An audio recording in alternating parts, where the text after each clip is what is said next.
Okay, so let's take some time and go over some important vocabulary here. Okay, so square root is the first thing that we want to know. Kind of a good functional definition of. So we'll do sort of an algebraic example and then like a numerical example. So I'm going to say this. I'm going to say if b squared equals a, we're going to say that b is a square root of a. Okay, and so let's look at sort of a numerical example here. What I am going to do is just highlight this. Okay, I'm going to highlight square root here. Okay, I'll go back to my pen tool, and now we're good to go.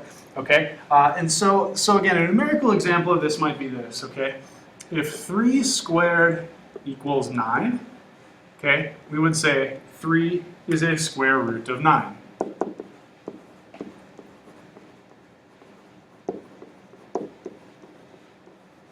Okay, now let's look at these next couple of words that we want to look at here. So we have a positive square root and we also have a negative square root.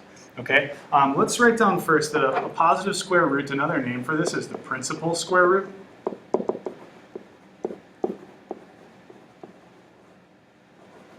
Okay, and so what we actually have to understand about this is all positive real numbers are going to have 2 square roots. They have a positive square root and a negative square root.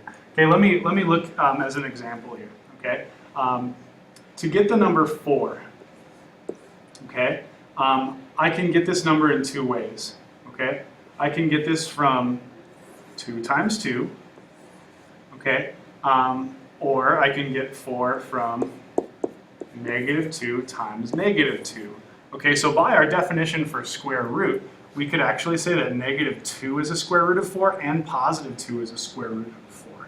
Okay, and so let's just look at this. Let's just say the positive square root is, let's just write this example. I'm going to say that 2 squared equals 4. I'm going to say 2 is a square root of 4. Again, this is pretty much just an example, so I'm just going to say that's an example. Okay, let's look at the negative square root. Okay, an example here would be negative 2, and I'm going to put this in parentheses, squared equals 4.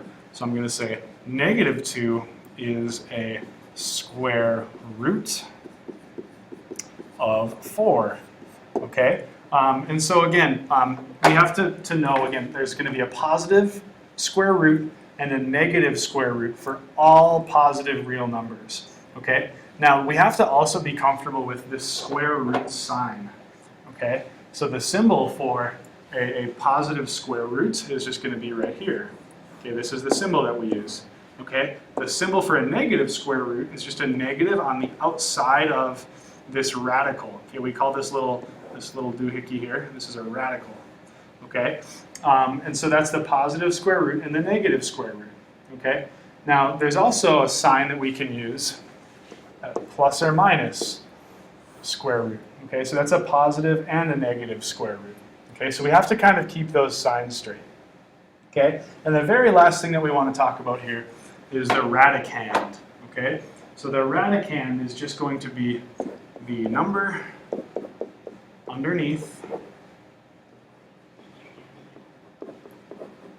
the square root sign, or the number underneath the radical.